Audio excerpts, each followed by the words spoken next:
जय मसीह की मसीह में मेरे प्यारे भाई और बहनों, मैं आपका भाई सूरज हमेशा की तरह एक बार फिर से आप सभी को सत्य की खोज में स्वागत करता हूं। तो चलिए हम शुरू करते हैं हमारे आज के बाइबल अध्ययन।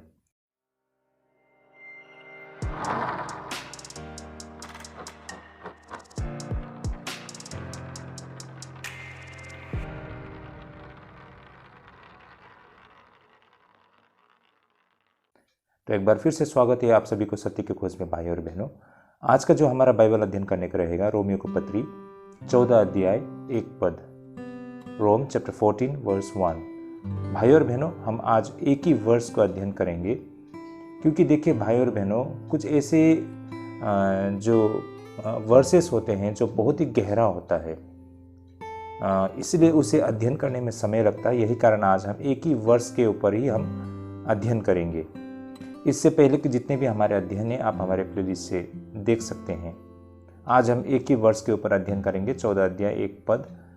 और इसका कारण ये भी है कि हम बिल्कुल विस्तार से, बिल्कुल सरल तरीका से और बिल्कुल व्यवहारिक तरीके से आपके समक्ष हम बाइबल अध्ययन लाते हैं। यही कारण भाई और बहनों, हम मतलब विस्तार से करने की वजह से हम मतलब इतना स्पीड से एंटायर चैप्टर को हम एक दिन कवर नहीं करते हैं। जितना प्रैक्टिकली ज़रूरत है उतना ही हम अध्ययन करते हैं। तो आज जो हमारा अध्ययन चैप्टर 14 वर्स 1, चैप्टर 14 वर्स 1 से हम बहुत कुछ हम जान और समझ सकते हैं। बहुत ही रोचक विषय है। और आज का जो हमारा विषय है ये इस प्रकार है, मसीह में स्वतंत्रता के मायने। मसीह में स्वतंत्र होने का मतलब क्या है, इसका मायने क्या है, क्रिश्चियन फ्रीडम, इस पर आज हम अध्ययन करेंगे। अब हम जब मसीह में स्वतंत्र कहते हैं तो इसके अलग अलग पहलू हो सकते हैं, है ना। हर किसी का अपना अनुभव है और इस पर हर किसी का अपना व्याख्या हो सकते हैं। और इस पर आपने भी पहले बहुत सारे ऐसे मतलब सारमन सुने होंगे और खुद के अपने अनुभव भी होंगे।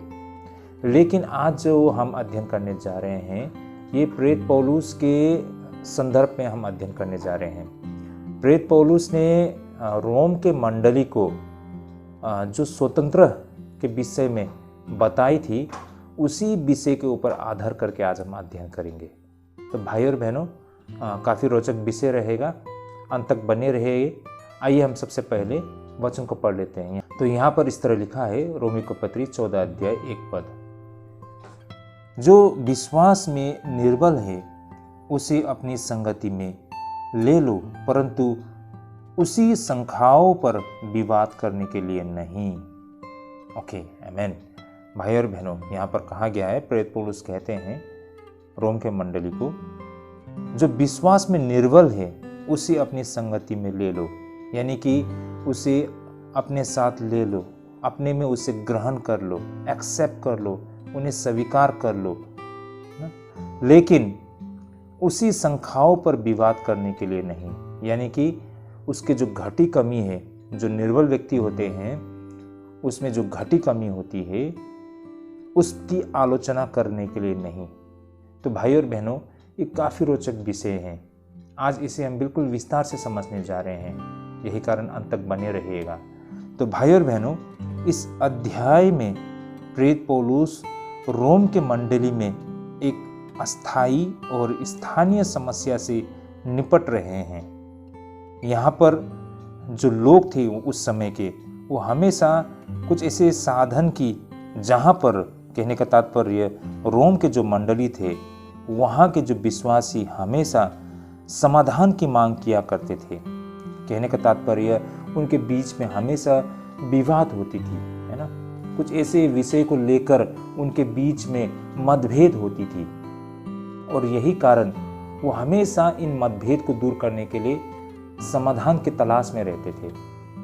और इसी विषय को, इसी इश्यूज को प्रेरित पौलुस यहाँ पर एड्रेस कर रहे हैं। और यही कारण वो कह रहे हैं कि जो निर्बल है उसे अपने बीच में, उसे पहले तो एक्सेप्ट कीजिए और उसे क्रिटिसाइज मत कीजिए, है ना। उनका आलोचना मत कीजिए, उनकी कमजोरियों को लेकर उनकी मजाक मत उड़ाइए, फिर उनको निचले नज़र से ना देखिए या फिर उसकी आलोचना ना करें।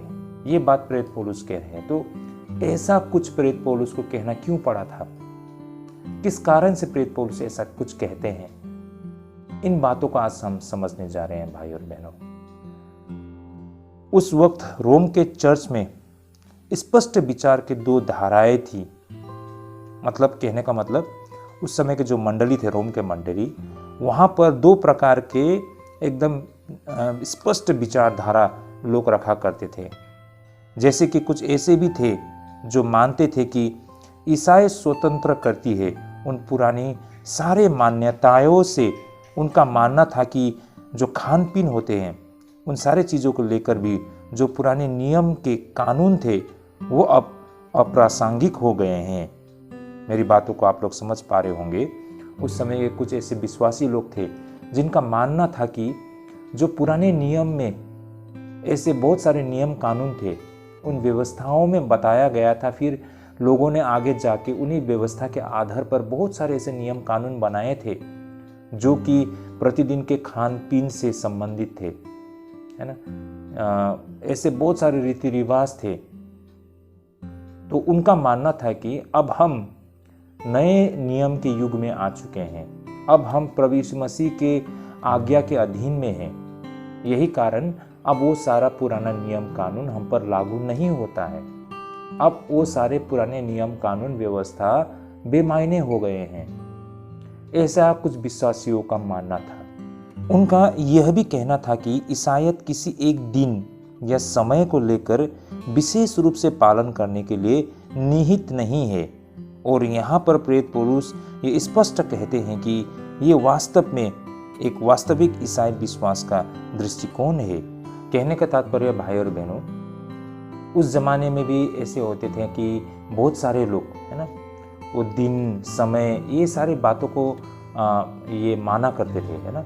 यानी कि कब क्या करना है, किस दिन को निकलना है, किस समय क्या कुछ करना है, क्या खाना है, क्या लगाना है, ऐसे नियमों को पालन किया करते थे। लेकिन अब मसीह में आने के बावजूद ये सारे बातें हमारे लिए मायने नहीं रखते हैं। भाई और बहनों, ये चीज़ आज के हमारे जीवन में भी हमें दिखाई पड़ती है। बहुत सारे ऐसे नए विश्वासी लोग होते हैं, इनफैक्ट नए क्या कहेंगे, बहुत सारे ऐसे पुराने विश्वासी लोग भी है जो वो अब इससे पहले जब मूर्ति पूजा किया करते थे, जब वे मसीह में नहीं आए थे, उस वक्त उनका जीवन, उनकी सोच, उसकी धारणाएं जैसे थे, उसे आज भी वो लोग अभ्यास में लाते हुए हमको दिखाई पड़ते हैं। जैसे कि होते हैं ना कि मतलब मंगलवार को निकलना चाहिए, शनिवार को घर से नहीं निकलना चाहिए। ऐसा मतलब बहुत सारा हम सुनते हैं ना कि मतलब किस दिन को सफ़र करना चाहिए, किस दिन को सफ़र नहीं करना चाहिए, है ना। किस समय क्या चीज़ खाना चाहिए, किस समय क्या चीज़ नहीं खाना चाहिए, किस कलर के जो वस्त्र होते, कपड़े होते, उसे लगाना चाहिए, किसे नहीं लगाना चाहिए, है ना। मतलब ऐसे बहुत सारे जो होते थे, जो लोगों का मानना था कि ये हमारे बाप दादाओं ने मान के आया है, ये हमारी संस्कृति रिवाज है, और वो आज मसीह में आने के बावजूद भी इन सारे बातों को पालन किया करते हैं, है ना। तो उसी तरह उस जमाने में भी रोम की मंडली में मसीह में आने के बावजूद भी, है ना, मसीह के मार्ग में मसीह का अनुसरण करने के बावजूद भी वो फिर भी उसी पुराने व्यवस्था के कुछ ऐसे नियमों को वो पालन किया करते थे, जो कि एक नज़र से देखे तो ये सही नहीं रहेगा। तो उसी तरह भाई और बहनों, जो उस मंडली में उस समय के लोग जो होते थे, ऐसे लोग भी थे जो निष्ठावान थे। उनका मानना था कि मांस खाना गलत है और सब्बत के कठोर पालन में विश्वास करते थे। मेरी बातों को समझ पा रहे होंगे ना। उस समय एकदम स्पष्ट तरीके से दो विचारधाराएं रखने वाले विश्वासी लोग थे। कुछ ऐसे थे जो जिनका मानना था कि पुराना नियम से जो संबंधित जो रीति रिवाज, नियम कानून, अब उसे हमें मानने की आवश्यकता नहीं है, ये बेमायने हो चुके हैं। लेकिन कुछ ऐसे विश्वासी लोग भी थे जो बहुत ही निष्ठावान थे ऐसे जो नियम रीति रिवाज को लेकर। क्या मांस खाना है, कौन सी मांस नहीं खाना चाहिए, या फिर सब्बत को पालन करना, है ना। ये बहुत ही कठोर तरीका से सब्बत को पालन किया करते थे और उनका मानना था कि सभी को ये सब्बत का पालन करना चाहिए। तो इस तरह की सोच रखने वाले लोग एक एक एक घड़ा के लोग थे। ये चीज़ आज भी हम देख पाते हैं ना। हम आजकल हमारे मसीहों के बीच में भी ऐसे शिक्षा लेके आने वाले, जैसे कि 7 डेज एडवांटेज लोग, है ना, ऐसे बहुत सारे लोग हैं। आई थिंक ये जो जेहोवा विटनेस है, ये लोग भी शायद सब्बत को पालन किया करते हैं। तो बड़ी कड़ाई से आज जो 7 डेज एडवांटेज होते हैं, या फिर जेहोवा विटनेस, या इस तरह के बहुत सारे, ये माता यरूशलेम कहते हैं, ऐसे बहुत सारे आज पंथ है जो ये शिक्षा दिया करते हैं कि हमें सब्बत को पालन करना चाहिए, है ना। बहुत सारे लोग जैसे कि सूअर के मीट नहीं खाते हैं।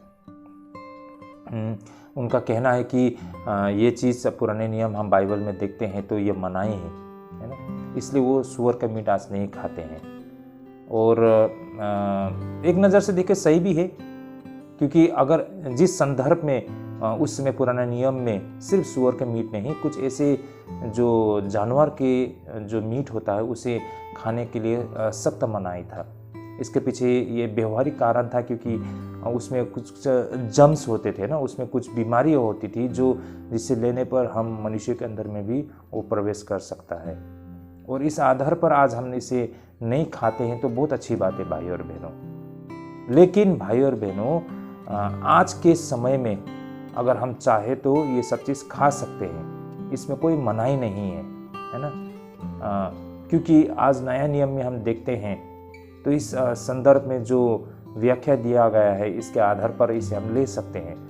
लेकिन मेरा कहने का मतलब यहाँ पर यही था कि आज भी ऐसे बहुत सारे जो विश्वासी लोग हैं जो ये तर्क देते हैं कि हमें सब्बत का पालन करना चाहिए, या फिर ऐसे जो सूअर के मीट होते हैं उसे हमें नहीं खाना चाहिए, और वो इसको लेकर बहुत ही मतलब सीरियस है ना, बहुत ही इससे लेकर गंभीर है और बहुत ही निष्ठावान है इससे लेकर।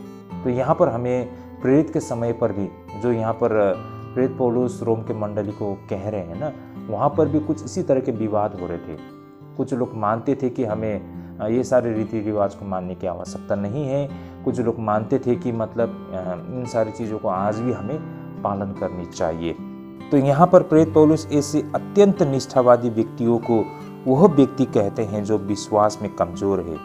लेकिन इससे उनका क्या मतलब था? ऐसे व्यक्ति दो कारणों से विश्वास में कमजोर होते थे। जैसे कि पहला तो उन्होंने अभी तक ईसाई स्वतंत्रता के अर्थ को सही मायने में समझा नहीं है। वो दिल से अभी भी एक व्यवस्थावादी ही है और ईसाईयत को भी नियमों और विनियमों के रूप में देखते हैं। भाई और बहनों, ये चीज़ उस समय प्रेरित पौलुस का ऐसा मानना था, और इनफैक्ट आज के डेट में भी हमको ऐसे बहुत सारे लोगों को हम दिखाई पड़ते हैं। इनफैक्ट आज भी विश्वासियों के बीच में सही मायने में जो परमेश्वर ने हमें स्वतंत्र दी है उसके अर्थ को नहीं समझा है।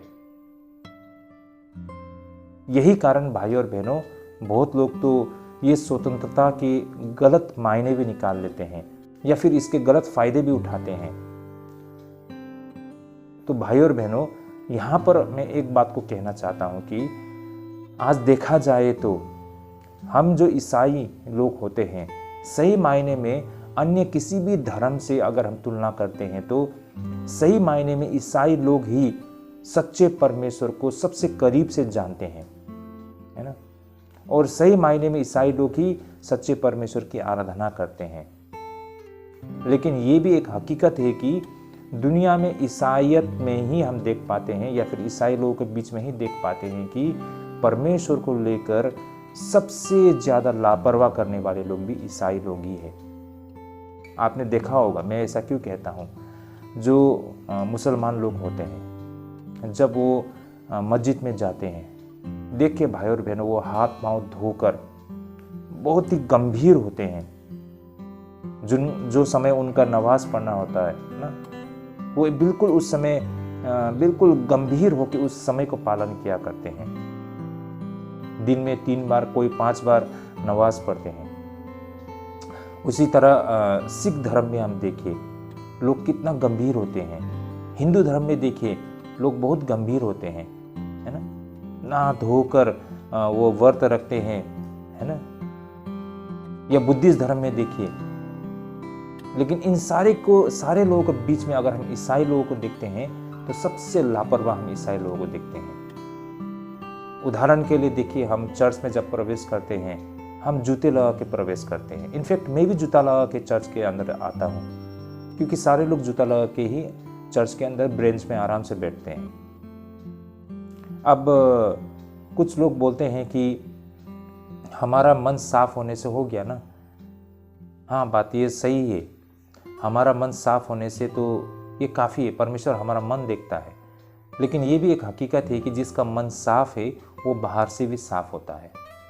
वो चर्च आते समय साफ सुथरा कपड़े लगाकर नहा धोकर, है ना, हो सके तो वो फास्टिंग करके आएंगे। चर्च में प्रवेश करते समय मतलब बहुत ही नम्र होकर चर्च के अंदर प्रवेश करेंगे। मैं ऐसा क्यों कहता हूँ, बहुत सारे ईसाई लोग होते हैं जो पैर के ऊपर पैर रख के प्रार्थना करते हैं, मुंह के अंदर मतलब कुछ खाने की चीज़ रखा हुआ है और चर्च के अंदर वो आराम से बैठ के पास्टर के सरमन को सुन रहे होते हैं। कितना लापरवाह है ना। तो भाई और बहनों, मेरा कहने का मतलब ये नहीं है कि आप ये सारी चीज़ों को मतलब मेंटेन करोगे तो आप बहुत धर्मी पवित्र बन जाओगे। लेकिन ये भी एक हकीकत है कि जो आदमी परमेश्वर का भय मानते हैं, परमेश्वर का आदर देते हैं, वो सिर्फ अंदर से नहीं बल्कि बाहर से भी वो बहुत ही मतलब सीरियस होते हैं, बहुत ही गंभीर होते हैं और परमेश्वर को सम्मान देते हैं। तो यहाँ पर मेरा कहने का मतलब, ईसाई लोग ही दुनिया में सबसे ज़्यादा लापरवाही हमको दिखाई पड़ता है। तो इस तरह से भाई और बहनों, जो दुनिया में जो ईसाई लोगों ने ना, जो मसीह लोगों ने स्वतंत्र प्राप्त की है परमेश्वर से, उसके सही मायने को नहीं समझा है। और यही कारण ऐसे भी बहुत सारे लोग होते हैं जो अब भी परमेश्वर के द्वारा स्वतंत्र मिलने के बावजूद भी वो उसी व्यवस्था को ही पालन कर रहे हैं। बेशक आज के समय के ईसाई लोग उस व्यवस्था को पालन नहीं कर रहे हैं। पुराने नियम में जो इजरायली लोगों को परमेश्वर ने जो व्यवस्था दी थी, उस व्यवस्था को प्रैक्टिकली, है ना, उसे पालन नहीं कर रहे हैं, है ना, लिटरली उसको पालन नहीं कर रहे हैं। लेकिन भाई और बहनों, जो उसके जो सार है, जो उसके एसेंस है, वो आज भी या फिर आज के समय के विश्वासियों में भी हमको दिखाई पड़ती है ना। जो मसीह परमेश्वर से उसे प्राप्त है, जो सिद्धांत प्रतिदिन के जीवन में परमेश्वर ने जो सिद्धांत दी है ना, उसे लोग पालन नहीं करते हैं। लेकिन लोग नियम कानून को पालन करने में जोर देते हैं। आज चर्च में देखिए ना, नियम कानून के अलावा आपको कुछ नहीं मिलेगा। चर्च में भी लोग नियम कानून को बहुत ही कड़ाई से पालन तो करते हैं, लेकिन एक विश्वासी होने के जो जिम्मेदारी है, कर्तव्य है, उसे लोग नहीं निभा रहे हैं। तो ये भी एक प्रकार से वो व्यवस्था को पालन करने की तरह ही रह गया है ना। हम भी वो नियम कानून को पालन करने वाले मात्र बन गए हैं। जिस तरह पुराने नियम में यहूदी लोग मात्र नियम कानून को पालन करके चलते थे ना, आज के ईसाई लोग भी कुछ इसी तरह ही हो गए हैं। तो यही कारण आज के ईसाई लोग भी सही मायने में परमेश्वर के स्वतंत्र को नहीं समझ पा रहे हैं, या फिर उस स्वतंत्रता को जो परमेश्वर से जो उसे फ्रीडम मिली है, उस फ्रीडम का मतलब गलत इस्तेमाल कर रहे हैं। और यहाँ पर प्रेरित पौलुस का ऐसे व्यक्ति लोगों को विश्वास में कमज़ोर कहने का मतलब ये भी था कि वे अभी भी कार्य के प्रभाव से विश्वास रखने से खुद को मुक्त नहीं किए थे। वे मानते थे कि कुछ चीज़ें करके और दूसरों से परहेज करके परमेश्वर का अनुग्रह प्राप्त कर सकते हैं। भाई और बहनों, कहने का मतलब कार्य का प्रभाव है ना, मतलब कुछ कार्य करके परमेश्वर को प्रभाव करने के लिए कोशिश करना, है ना, बहुत मेहनत करके। जिस तरह पुराने नियम में होते थे ना, जो यहूदी लोग, जो प्रीस्ट लोग होते हैं, वो बहुत मतलब खून पसीना बहाकर मेहनत करके, भले ही वो मन से सच्चा ना हो, लेकिन बाहर से वो नियम कानून को बड़ी कड़ाई से पालन करते हुए वो परमेश्वर को संतुष्ट करने के लिए वो कोशिश करता है। लेकिन हकीकत तो ये है, परमेश्वर हमारा मन को देखते हैं ना। तो यहाँ पर ये जो प्रेरित पौलुस ऐसे लोगों को जो विश्वास में कमज़ोर कहते हैं, ये लोग परमेश्वर को मतलब परमेश्वर के लिए मेहनत करके प्रभु को संतुष्ट करना चाहता है। ना कि परमेश्वर के मन से वो सेवा करके, परमेश्वर को अपने आप को समर्पण करके वो परमेश्वर को संतुष्ट करना चाहता है। इसमें बहुत अंतर है भाई और बहनों। उदाहरण के लिए मान लीजिए कुछ लोग ऐसे होते हैं जो परमेश्वर का आज्ञा को कभी पालन नहीं करते हैं, लेकिन अपने आप को बिल्कुल सच्चा विश्वासी मानते हैं। और ऐसे में बहुत सारे लोग बड़ी बड़े रकम का मतलब ये जो 10वां अंश चढ़ावा दिया करते हैं। भले ही वो चर्च ना आए, वो हर प्रकार की पाप किया करते हैं, फिर भी वो पूरे निष्ठा के साथ मतलब 10वां अंश देते हैं या चढ़ावा देते हैं। तो उसने अपना जो कमाई है उसमें से बहुत ही बड़ा रकम परमेश्वर को दिया है। ऐसा लगता है कि मतलब वो व्यक्ति बहुत ही परमेश्वर के प्रति मतलब विश्वास में मजबूत है, लेकिन दरअसल में आपने रुपया पैसा धन दौलत दिया है परमेश्वर को। हो सकता है आपने समय दिया है, आपने बहुत परमेश्वर के लिए कष्ट उठाया है, लेकिन आपने जो असल चीज़ देने को था वो चीज़ नहीं दिया। वो क्या है? आपके मन को। आपने अपने मन को परमेश्वर को नहीं दिया है, लेकिन इसके बदले में आपने बहुत सारा रुपया पैसा चढ़ावा धन दौलत दिया है। क्या परमेश्वर को हमारा धन दौलत चाहिए या हमारा मन चाहिए? आप ही लोग इस पर निर्णय कीजिए भाई और बहनों। तो ऐसे बहुत सारे लोग उस जमाने में भी थे, आज भी हमें दिखाई पड़ते हैं ना, जो परमेश्वर को कष्ट उठाकर परमेश्वर के लिए मतलब बलिदान देकर वो परमेश्वर को संतुष्ट करना चाहते हैं। तो इस तरह भाई और बहनों उस जमाने में ऐसे लोग थे जो अभी भी कार्य के प्रभाव से विश्वास रखने से खुद को मुक्त नहीं किए थे।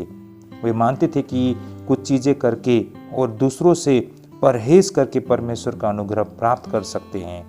इसका मतलब वह अभी भी परमेश्वर के साथ एक सही संबंध अर्जित करने का प्रयास कर रहे हैं और उसने अभी तक अनुग्रह का मार्ग स्वीकार नहीं किया है। वो अभी भी इस बात से अधिक सोच रहा है कि वो परमेश्वर के लिए क्या कर सकता है, बजाय परमेश्वर ने उसके लिए क्या किया है। तो इस प्रकार यहाँ पर प्रेरित पौलुस कलीसिया के मजबूत भाई बहनों से ऐसे व्यक्ति का स्वागत करने के लिए कहते हैं और लगातार आलोचनाओं से उसे न घेरने का आग्रह भी करते हैं। भाई और बहनों, हमारे कलीसिया में या फिर हमारे बीच में ऐसे बहुत सारे भाई बहन लोग, इस तरह की सोच रखने वाले भाई बहन लोग हमें मिल जाएगी। और ऐसे में जो व्यक्ति लोग, व्यवहारिक व्यक्ति, जो समझदार व्यक्ति, जो परमेश्वर में विश्वास में स्थिर और मजबूत व्यक्ति है, उन्हें ऐसे भाइयों और बहनों को भी स्वागत करना चाहिए। उनको उनकी कमजोरियों को लेकर उनकी आलोचना, उन्हें क्रिटिसाइज या फिर उसे नीचा नहीं दिखाना चाहिए। यही बात प्रेरित पौलुस 14 अध्याय 1 पद में कह रहे हैं ना कि ऐसे व्यक्तियों को स्वीकार करो। हर प्रकार के लोग होते हैं मंडली में, विशेष करके ऐसे 2 प्रकार के लोग। पहला तो हमने देखा है कि ऐसे लोग जो मानते हैं कि वो सारे पुराने नियम के जो रीति रिवाज आज के समय पर हमारे लिए ये लागू नहीं होता है।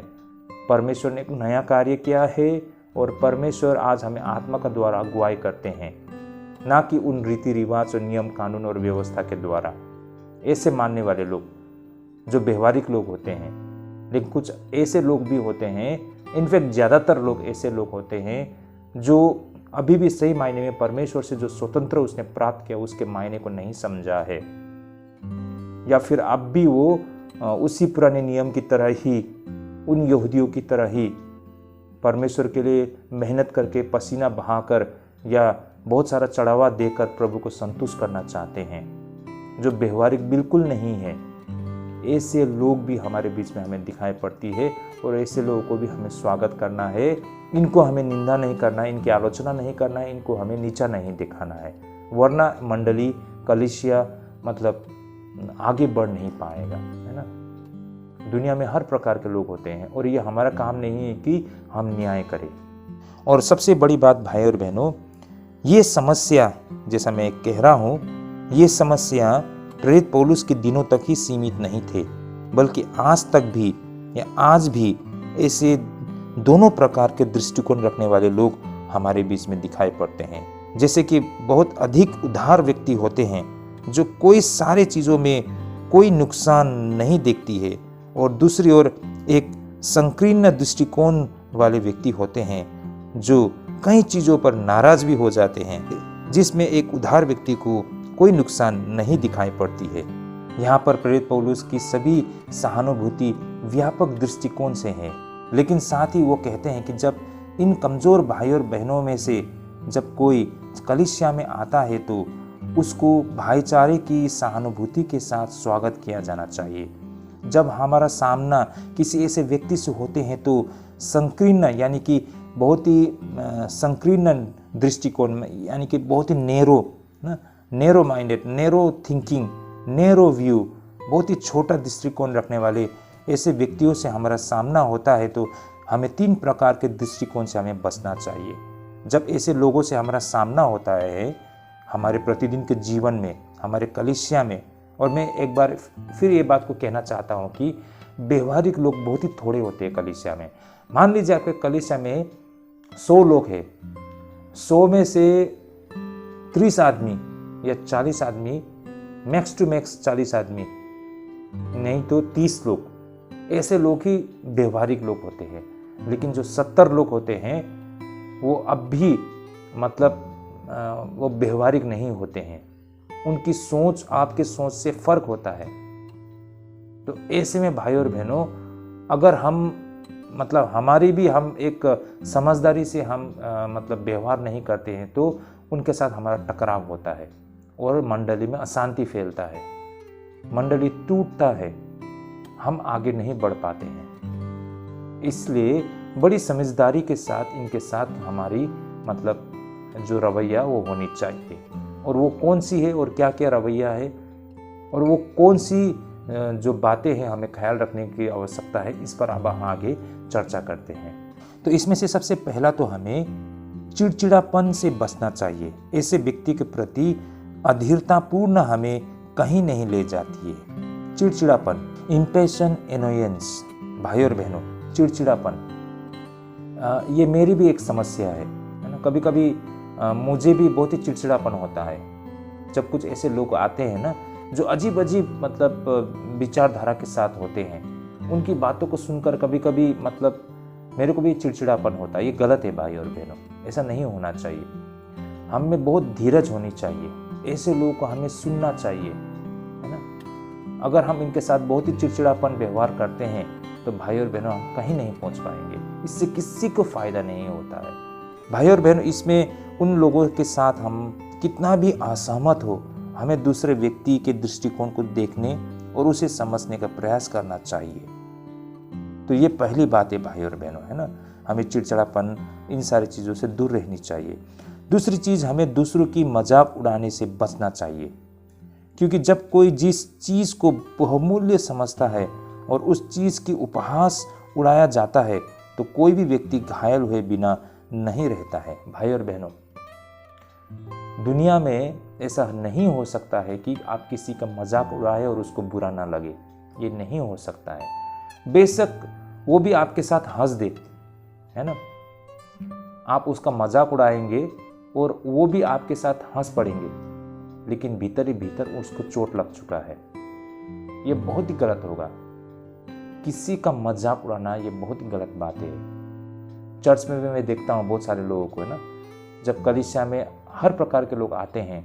कुछ लोग होते हैं जो अपने आप को बहुत ही समझदार मानते हैं, बहुत ही बुद्धिमान समझते हैं, बहुत ही व्यवहारिक समझते हैं, लेकिन आप में भी बहुत सारी कमियां हैं। और ये कमियां सबसे पहले ये है कि आप उसको नीचा देखते हो, उसका मजाक उड़ाते हो, और ये एक विश्वासियों को बिल्कुल शोभा नहीं देता है। भाई और बहनों, दूसरे व्यक्ति का आस्था पर हंसना कोई छोटा पाप नहीं है। हो सकता है कि उसका विश्वास के बजाय पूर्वग्रह प्रतीत हो सकते हैं, लेकिन किसी भी व्यक्ति को उस चीज़ पर हंसने का अधिकार नहीं है जिसे दूसरे लोग पवित्र मानते हैं, है ना। भाई और बहनों, अलग अलग सोच के लोग होते हैं ना। जैसे कि मैं एक उदाहरण देना चाहता हूँ अन्य भाषा को लेकर।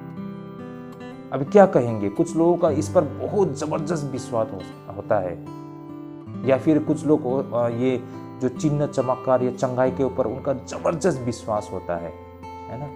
हम जितना भी उसे समझाए कि पवित्र आत्मा इस तरह कार्य नहीं करते हैं। अन्य भाषा का मायने ये है, अन्य भाषा इस तरह कार्य करते हैं, परमेश्वर चंगाई इस तरह करते हैं, ये इस तरह की बातें आप कितनी भी समझाए वो व्यक्ति समझने के लिए तैयार नहीं होता है। और ये रवैया उनका, ये जो रवैया हमें जब हम देखते हैं तो उन पर हमें हंसी आती है और हम उसका मजाक उड़ाते हैं। भाई और बहन, ये बहुत गलत होगा। उसके नजरिए से देखिए, उसी चिन्ह चमत्कार के वजह से ही आज वो प्रभु में आया है। ये बात को भी आप समझिए। उसी अन्य भाषा के कारण ही उसने प्रभु में विश्वास किया है। उसका उस पर बहुत ही अटल विश्वास है और आप उसका मजाक उड़ाएंगे तो देखिए भाई और बहनों, ये तरीका नहीं है किसी भी भाई बहन को परमेश्वर के मार्ग में लाने के लिए। इसीलिए उसका उस पर विश्वास है, पवित्र विश्वास है। उसका मजाक मत उड़ाइए, उसको सम्मान कीजिए। समय उसको सही करेगा, परमेश्वर उसे सही करेगा। किसी भी स्थिति में हंसी उड़ाना कभी भी दूसरे व्यक्ति को व्यापक दृष्टिकोण के लिए आकर्षित नहीं करेगी। इससे वह और भी अधिक दृढ़ता से अपनी कठोरता में वापस आ जाएगा, है ना भाई और बहनों। हम सोचते हैं कि उसकी जो मूर्खता पर हम हंसेंगे, मजाक उड़ाएंगे तो उसको शर्मिंदा होगा और वो काम छोड़ देंगे। ऐसा नहीं होता है भाई और बहनों, बल्कि और भी वो कठोर हो जाता है, और भी कठोर हो जाता है।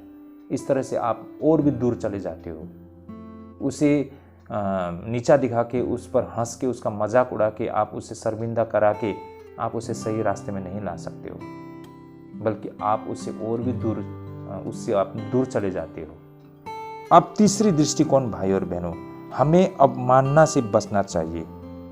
संकीर्ण व्यक्ति यानी कि नैरो पर्सन, जो बहुत ही छोटा सोच की जो लोग होते हैं ना, उनको पुराने जमाने का मूर्ख मानना बहुत गलत है और जिसके विचारों को तिरस्कार की दृष्टि से देखा जा सकता है।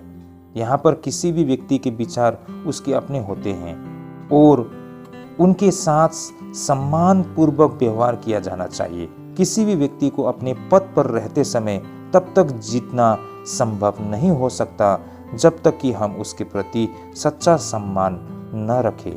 भाई और बहनों, अवमानना है ना, जैसे ही होता है ना, जब हम डिबेट करते हैं या किसी विषय पर हम चर्चा करते हैं, आपको लगता है कि ये भाई जो बात कह रहे हैं ये गलत है और बिल्कुल आप सरासर उसके बातों को नकार देते हैं। भाई और बहनों, ये भी सही नहीं रहेगा। देखिए, उसके नजरिया से देखिए, उसका वही दृष्टिकोण है ना, और उनकी बातों को आप सम्मान कीजिए। देखिए, एक बहुत ही अच्छा पॉलिसी, किसी भी व्यक्ति के दिल को आप जीतना चाहते हो ना, तो उनकी बातों को सुने और उसे सम्मान दे। वो सही हो गलत हो बात दूसरी बात है ना, लेकिन उसे सम्मान दे। आप सीधे उसको गलत बोल के आप उस व्यक्ति को आप हासिल नहीं कर पाओगे, क्योंकि उसका वही नजरिया है और उनका वही सोचना है और उसका उसी पर विश्वास है, और आप उसे जबरदस्ती उसकी बातों को गलत बोल के उसको सही रास्ते में नहीं ला सकते हैं। उसे जीत कर उसे मतलब सही मार्ग में लाने के लिए उनकी बातों को सुने, उनकी बातों को सम्मान करें, है ना, तब जाके वो आप पर भरोसा करेंगे और धीरे धीरे आपके बातों से भी वो सहमत होंगे और धीरे धीरे उसको परमेश्वर के मार्ग में ला सकेंगे। लेकिन जो हमारा तरीका होता है ना, हम सुनते ही मतलब गलत लगा तो बिल्कुल गलत नकार दिया। देखिए, ये कमी मुझ में भी थी, बहुत समय पर ऐसा होता है। हाँ, बेशक वो व्यक्ति गलत बोल रहा है, गलत सोचे उसको, और मैं उसको ना कभी कभी मतलब मैं बर्दाश्त नहीं कर पाता हूँ और मैं बिल्कुल नकार देता हूँ। उससे क्या होता है कि उसके साथ मेरा जो रिश्ता होता है ना, वो फट जाता है, दूर हो जाता है। उसको लगेगा कि मैं उससे बिल्कुल अलग व्यक्ति हूँ, भिन्न व्यक्ति हूँ, और वो मेरे सामने आना नहीं चाहेगा। इस समस्या को मैंने बहुत ही जल्दी समझ लिया और मैंने तब से अब तक कोशिश करता हूँ कि मेरे सामने अगर ऐसे बिल्कुल ही भिन्न विचार के लोग आते हैं तो मैं सुनता हूँ और उनकी बातों से मैं मतलब उनकी बातों को मैं सम्मान करता हूँ। ये ज़रूरी नहीं है कि उनकी बातों को मैं सही ठहराता हूँ, ये नहीं, बल्कि उनकी बातों को मैं सम्मान करता हूँ तो उनको भी अच्छा लगता है और वो भी मेरी बातों को सुनने को तैयार होता है। इस तरह से जब हमारा आदान प्रदान होते हैं तो धीरे धीरे उस व्यक्ति को हम परमेश्वर के मार्ग में ला सकते हैं। जरूरी नहीं आज ही के दिन उसको हम परमेश्वर के मार्ग में, सही मार्ग में लेके आए, समय लगता है, धीरे धीरे वो समझ जाएंगे। तो ये बातों को हमें समझना होगा। हम ईसाइयों को, हम विश्वासियों को सीधे सीधे नकारना ये गलत होगा, बल्कि उनकी बातों को सुनना और उन्हें सम्मान देना ये बहुत जरूरी है। डायरेक्टली उससे अपमान न करना ये सही नहीं रहेगा। ऐसे लोग हमारे बीच हमको दिखाई पड़ते हैं, ये बातों को हमें समझना होगा भाई और बहनों। बहुत समय पर हम जो अगुआ लोग होते हैं उनसे भूल होते हैं, इस वजह से मंडली में प्रॉब्लम आते हैं, है ना, और लोगों के साथ समस्या होते हैं। जब हम सुसमाचार सुनाने जाते हैं तो बस वो सोचते हैं कि मेरे को जो पता है वही सब सही है और मैं जो बोल रहा हूँ वही सही है, तुम जो बोल रहे हो सब गलत है, तुमको कुछ पता नहीं है, इसलिए मैं जो बोलता हूँ तुमको मानना पड़ेगा, सुनना पड़ेगा। ये रवैया बहुत गलत है भाई और बहनों। पैदाइशी उस विश्वास के साथ वो मतलब आया है ना, उसी विचारधारा में वो विश्वास करता है। मेरे कह देने से वो विचारधारा बदल जाएगा ऐसा नहीं है, लेकिन ये धीरे धीरे आपस में एक दूसरे को समझेंगे, एक दूसरे को सम्मान करेंगे और धीरे धीरे ये चीज़ बदलाव होने वाला चीज़ है। लेकिन हमारे जो कुछ लोग होते हैं ना, उसमें कमी होते हैं। वो सोचते हैं कि जितना सच्चाई मेरे को ही पता है, मैंने ही देखा है, मैं ही जानता हूँ, ये भाई को कुछ पता नहीं, कुछ नहीं जानता है, इसलिए मैं जो बोलता हूँ उसे मानना ही पड़ेगा। ये एटीट्यूड बहुत गलत होगा भाई और बहनों। बेशक आप सही हो और वो गलत है, लेकिन आपका जो तरीका है वो गलत है भाई और बहनों। यही कारण अपने साथी व्यक्ति के प्रति सभी दृष्टिकोण में से सबसे गैर ईसाई दृष्टिकोण अवमानना इसे माना जाता है। इससे पहले कि हम इस विषय को अब आगे छोड़े, यह ध्यान दिया जाना चाहिए कि इससे निपटने के लिए एक तरकीब हमारे सामने हम देख पाते हैं, जैसे कि उस व्यक्ति का स्वागत करें जो विश्वास में कमज़ोर है, लेकिन उसे सीधे उन सवालों के चर्चा में शामिल न करें जो केवल संदेह पैदा कर सकते हैं। कुछ लोग ऐसे होते हैं जिनका विश्वास इतना मजबूत होता है कि कोई भी बहस और सवाल वास्तव में उसे हिला नहीं सकती है।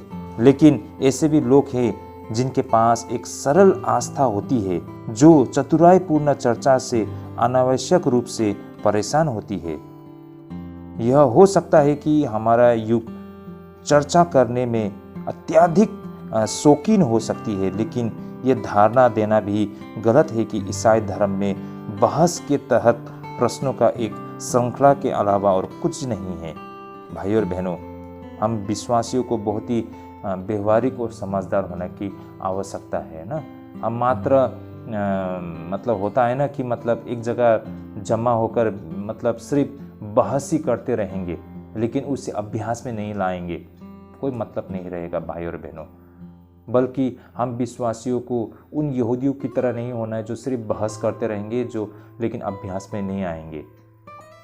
हम विश्वासियों को तो अभ्यास में ना, मतलब action speak louder than word बोलता है ना, मतलब हम जो बोलते हैं उससे ज़्यादा जो हम करते हैं वो इफेक्टिव होता है ना। तो परमेश्वर व्यवहारिक व्यक्तियों से मतलब बहुत प्रभावित होते हैं। तो इस तरह भाई और बहनों, आज के इस पैसेज में 14 अध्याय 1 पद में हम क्या देख पाते हैं कि रोम में ईसाइयों के बीच कई मतभेद थे। ईसाई इस बात पर सहमत नहीं हो सकते हैं कि उन्हें यहूदी कानूनों को पालन करना चाहिए या फिर उसे छोड़ देनी चाहिए।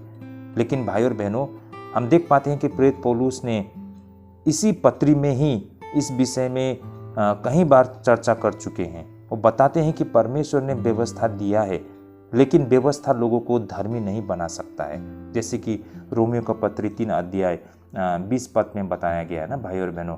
आइए मैं इसे एक बार आप सभी के लिए पढ़ लेता हूँ, जैसा यहाँ लिखा है।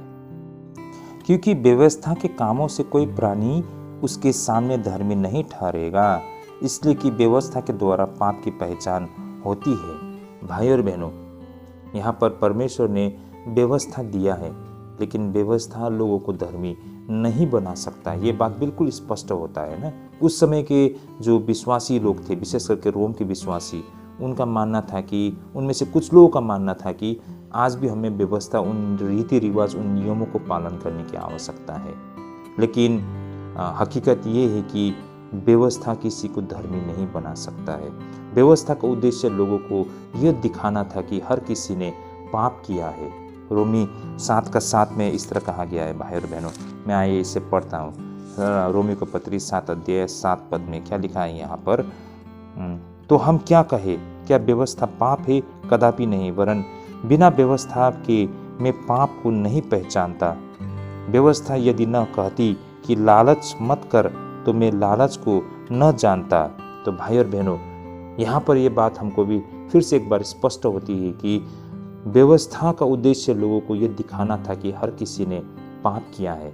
लेकिन व्यवस्था को पालन करके कोई भी इंसान धर्मी नहीं बनता है। तो इसके मायने को हमें समझना होगा।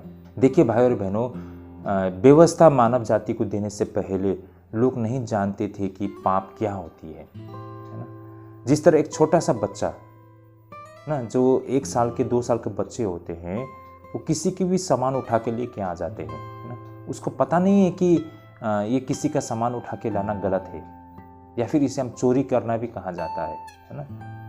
तो मतलब उस बच्चे को ये बात पता नहीं है।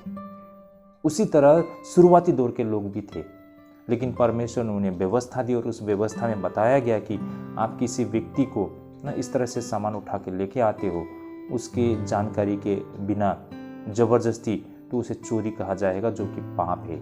यह चीज़ व्यवस्था में बताया गया। लोगों ने इस व्यवस्था के द्वारा भला और बुरा को समझा, है ना। तो व्यवस्था लोगों को मतलब क्या करना है, नहीं करना है, ये सारे बातें ही मात्र बताती है, लेकिन व्यवस्था किसी को धर्मी नहीं बनाता है। ये बात प्रेरित पौलुस ने पहले ही स्पष्ट कर दिया है। तो इसमें हमें अब चर्चा करने की क्या आवश्यकता है कि आज भी हमें व्यवस्था को पालन करने की आवश्यकता है, उन रीति रिवाज नियमों को पालन करने की आवश्यकता है। भाई और बहनों, ये बात को हमें समझना होगा, क्योंकि भाई और बहनों, कोई भी व्यक्ति अपने प्रयासों से धर्मी नहीं बन सकता है। रोम 10:3 में जैसा यहाँ बताया गया है ना, क्योंकि वे परमेश्वर की धार्मिकता से अनजान होकर और अपनी धार्मिकता स्थापित करने का यत्न करके परमेश्वर की धार्मिकता के अधीन न हुए। तो भाई और बहनों, इस प्रकार कोई भी व्यक्ति अपने प्रयासों से धर्मी नहीं बन सकता है। अपने कोशिश से जबरदस्ती धर्म कर्म करके कोई भी व्यक्ति मतलब धर्मी नहीं बन सकता है। केवल मसीह ही अपनी मृत्यु के द्वारा लोगों को धर्मी बना सकता है। जैसे कि रोमी को पत्री 5:8 और 9 में ये बात बिल्कुल स्पष्ट कहा गया है। जैसे कि मैं इसे पढ़ लेता हूँ। यहाँ लिखा है, परंतु परमेश्वर हम पर अपने प्रेम की भलाई इस रीति से प्रकट करता है कि जब हम पापी ही थे तभी मसीह हमारे लिए मरा। अंततः जबकि हम अब उसके लहू के कारण धर्मी ठहरे, तो उसके द्वारा परमेश्वर के क्रोध से क्यों न बचेंगे। तो भाई और बहनों, मात्र परमेश्वर के ये प्रभु यीशु मसीह की मृत्यु के द्वारा ही कोई व्यक्ति धर्मी बन सकता है। यहाँ पर ईसाइयों को परमेश्वर की पवित्र आत्मा को अपने जीवन पर शासन करने की अनुमति देनी चाहिए। रोम 8:4 में क्या कहा गया है यहाँ पर, इसलिए कि व्यवस्था की विधि हम में जो शरीर के अनुसार नहीं वरन आत्मा के अनुसार चलते हैं पूरी की जाए। तो भाई और बहनों, ये बात बिल्कुल स्पष्ट होता है रोम 8:4 के मुताबिक ना, कि ईसाइयों को परमेश्वर की पवित्र आत्मा को अपने जीवन पर शासन करने की अनुमति देनी चाहिए। तब में परमेश्वर को प्रसन्न करने वाले सही में जीवन व्यतीत कर पाएंगे। यही कारण यहूदी व्यवस्था उनके जीवन को नियंत्रित नहीं करता है, इसके बजाय पवित्र आत्मा उनके जीवन को नियंत्रित करता है। दरअसल ऐसे लोग उस तरीके से जीवन जी रहे होते हैं जैसे परमेश्वर हमेशा चाहते थे कि लोग जिए। परमेश्वर ने व्यवस्था इसलिए नहीं दिया कि लोग बहुत सारे नियमों को पालन करें, है ना, बल्कि वो चाहते थे कि लोगों को यह एहसास हो कि उन्हें उस पर पूरा भरोसा करने की जरूरत हो। दूसरे शब्दों में, परमेश्वर में विश्वास के बिना उसे प्रसन्न करना असंभव है। प्रेरित पौलुस चाहता था कि रोम के ईसाई एक दूसरे से प्रेम करें। वो नहीं चाहता था कि वे नियमों और रीति रिवाजों के बारे में बहस करें। वो जानता था कि कुछ ईसाई में केवल थोड़ा सा विश्वास था उन्होंने उन ईसाइयों से कहा जिनकी आस्था बेहद मजबूत थे कि उन लोगों को प्रोत्साहित करे जो कमज़ोर है। उदाहरण के लिए कुछ ईसाइयों ने सोचा कि कुछ खाद्य नियम का पालन करना अभी भी आवश्यक है। उन्होंने सोचा कि उन्हें विशेष पवित्र दिन मनाने की सावधानी बरतनी चाहिए। वे ईसाई विश्वास में कमज़ोर थे। उन्होंने ईसाई स्वतंत्रता का वास्तविक अर्थ नहीं खोजा था। वे इसे लेकर चिंतित थे कि कुछ प्रथाएं अभी भी बेहद उनके जीवन में आवश्यक थी। यहाँ पर यह भी था कि प्रेरित पौलुस ने माना कि वह और अन्य ईसाई बेहद मजबूत थे और प्रेरित पौलुस को विश्वास नहीं था कि यहूदी अव्यवस्था उन पर हावी हो सकता है। प्रेरित पौलुस वो जानते थे कि उसे वो स्वतंत्रता प्राप्त था जो परमेश्वर का पवित्र आत्मा उसे देता है। इसलिए प्रेरित पौलुस ये निर्णय लेने के लिए स्वतंत्र था कि उसे क्या खाना चाहिए, और साथ ही प्रेरित पौलुस ने दिनों और समयों में कोई भेद न किया।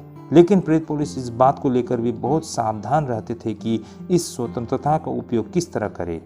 भाई और बहनों, यहाँ पर प्रेरित पौलुस ने अपने आप को खुद को ये माना और अपने साथ ऐसे अन्य ईसाई विश्वासियों को लेकर उसने ये माना कि वे लोग विश्वास में मजबूत हैं। भाई और बहनों, ऐसा क्यों और किस लिए और कहाँ कहा गया है, मैं आप सभी को एक प्रमाण देना चाहता हूँ। रोमियो को पत्री 15 अध्याय 1 पद में यहाँ पर इस तरह लिखा है, अंततः हम बलवानों को चाहिए कि निर्बलों की निर्बलताओं को सहे, ना कि अपने आप को प्रसन्न करे। तो यहाँ पर क्या कहते हैं प्रेरित पौलुस अपने खुद को और अपने जैसे विश्वासियों के विषय में क्या कहते हैं? हम बलवानों को चाहिए। देखिए, अपने आप को बलवान कहते हैं, तो अपने आप को बलवान कहने का मतलब विश्वास में मजबूत है ना। तो वे जो विश्वास में मजबूत है उनके कुछ कर्तव्य है। देखिए, जो विश्वास में मजबूत लोग होते हैं उनके लिए शायद ये कोई खतरा ना हो, वो किसी भी सिचुएशन को वो हैंडल कर सकता है, उसका सामना कर सकता है। लेकिन जो नए विश्वासी होते हैं या फिर जो विश्वास में कमज़ोर है, जिसको सत्य की मतलब बिल्कुल गहराई से समझ नहीं है, ऐसे लोगों के साथ जब हम डील करते हैं, इनसे जब निपटते हैं, तो इसमें हमें बहुत ही मतलब सावधानी बरतनी चाहिए। कहीं ऐसा ना हो कि हम गलत तो कुछ नहीं कर रहे हैं, लेकिन हमारे जो तरीका है इस वजह से उसको चोट पहुँचे, है कि नहीं भाई और बहनों। मान लीजिए कुछ विश्वासी लोग होते हैं जिनको जिनका मानना है कि सूअर का मीट खाना सही नहीं है और वो नहीं खाते हैं। तो भाई और बहनों, आपको भी उनकी इन बातों को सम्मान करना चाहिए। भले ही आप ये जानते हो कि सूअर का मीट आप खा सकते हो, लेकिन उस व्यक्ति को ठेस ना पहुंचे, उसके विश्वास को ठेस ना पहुंचे, इसलिए आप उसको सम्मान करते हुए आप भी उसके सामने या फिर उसके साथ रहकर आप सूअर के मीट नहीं खाओगे। ये बहुत ही व्यवहारिक तरीका होता है। हाँ, आगे जाके वो भाई सत्य को समझ लेंगे तो शायद वो मान लेंगे कि हाँ, आप चाहे तो सूअर का मीट खा सकते हो। हाँ, लेकिन आप नहीं चाहते हो तो आप नहीं भी खा सकते हो, ये जरूरी नहीं है। इसलिए प्रेरित पौलुस के लिए या उसके तरफ विश्वासियों के लिए कोई समस्या नहीं था कि ये जो लोग नियम कानून बनाते हैं, है ना, जैसे कि पुराने नियम में जो नियम कानून बताया गया है कि क्या खाना है, क्या नहीं खाना है, कब निकलना है, कब क्या लगाना है, ये सारे चीज़ें उनको मायने नहीं रखते हैं, क्योंकि वो सत्य को समझते हैं और वो बिल्कुल व्यवहारिक तरीके से वो उस चीज़ को मैनेज कर सकते हैं। लेकिन जो नए विश्वासी होते हैं उसके लिए बहुत ही सतर्क रहना चाहिए, है ना।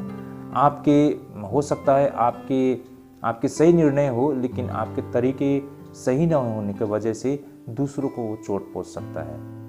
प्रेरित पौलुस ने एक बार यहूदी व्यवस्था का पालन करना चुना ताकि वो यहूदी लोगों को नाराज ना करे। 1 कोरिन्थी 9:20 में हम देख पाते हैं क्या लिखा है यहाँ पर 9:20 में। भाई और बहनों, मैं इसे पढ़ लेता हूँ। मैं यहूदियों के लिए यहूदी बना कि यहूदियों को खींच लाऊं। जो लोग व्यवस्था के अधीन है उनके लिए मैं व्यवस्था के अधीन न होने पर भी व्यवस्था का अधीन बना कि उन्हें जो व्यवस्था के अधीन है खींच लाऊं।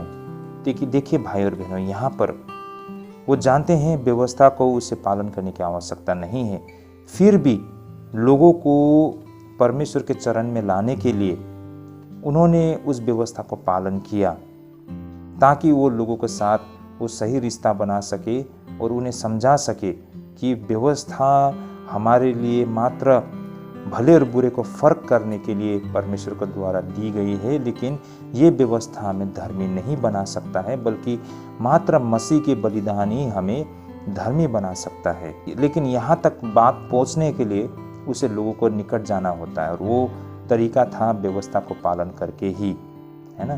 तो इस तरह भाई और बहनों, जहाँ जो जरूरत पड़ा प्रेरित पौलुस ने वही किया, ताकि लोगों को विश्वास में लाया जाए।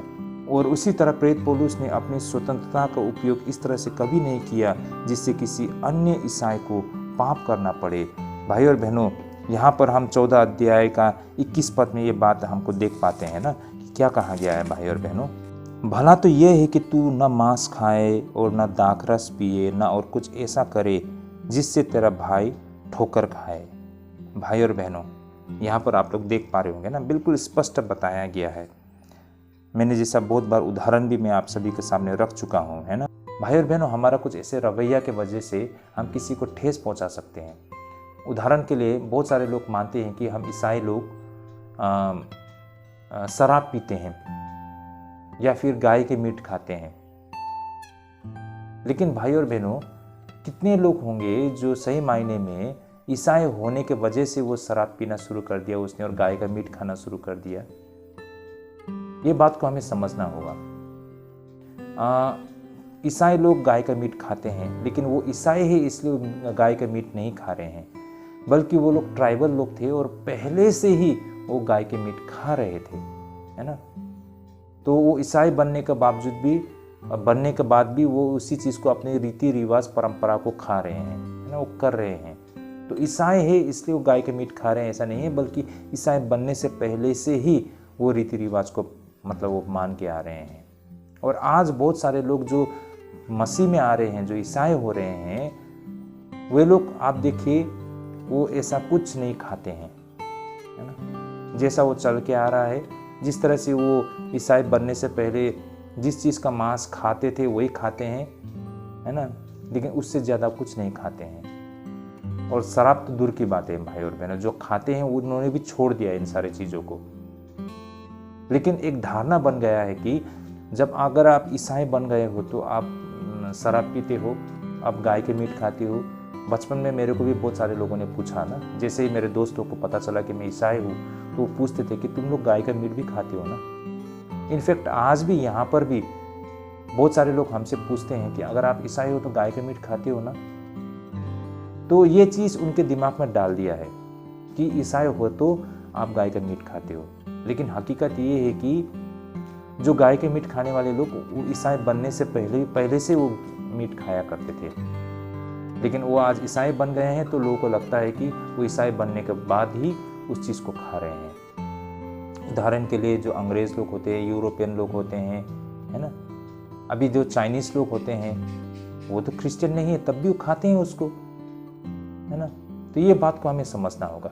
लेकिन ऐसे में अगर कोई ईसाई, वो ईसाई है बोलकर वो चीज़ को खाने की उसे अनुमति है, हम खा सकते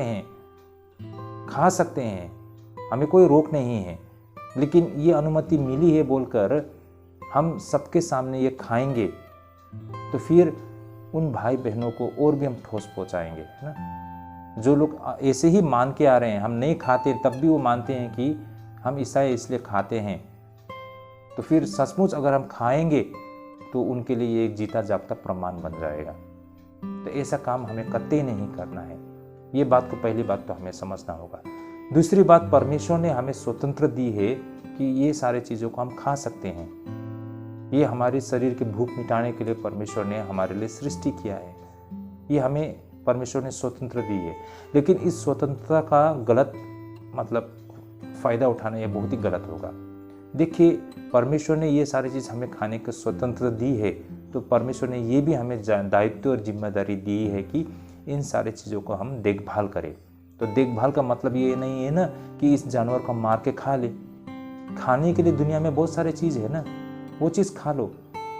किसी जानवर का प्राण लेके, हत्या करके, प्राण लेके, जान लेके अपनी अभिलाषाओं को पूरा करने के लिए वो चीज़ खाओगे तो कितना बुरा चीज़ है ना।